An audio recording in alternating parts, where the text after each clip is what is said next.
ঠান্ডা প্রায় চলে যাওয়ার পালা, আর তার মধ্যে আজ আবার সরস্বতী পুজো।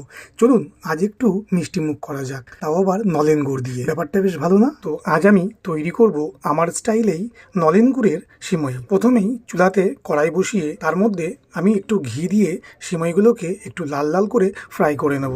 তারপর সেই গরম কড়াইতে দিয়ে দেবো তেজপাতা আর গোটা এলাচ। এরপর 1 লিটার প্যাকেটের দুধ, আর তার সঙ্গে 100 গ্রাম মতো আমুল স্প্রে বা আমুলিয়া। দুধটা ভালোভাবে ফুটলে গাঢ় গাঢ় হয়ে গেলে দিয়ে দেবো সিমাই, আর তার সাথে দেবো আমি একটু মিশ্রি, আর তার সাথে নলেন গুড়। আমি এখানে ইউজ করেছি 100 গ্রাম মতো সিমাই আর 1 লিটার দুধ, তার সঙ্গে 100 গ্রাম আমুল স্প্রে। দুধটা বেশ মালাই মালাই হয়েছে। এবার আমি উপর থেকে কাজু কিশমিশ দিয়ে দেবো।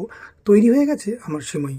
এইভাবে আপনারাও কিন্তু ঘরে খুব ইজি উপায়ে সুস্বাদু সিমাই তৈরি করতে পারেন একটু অন্য স্টাইলে।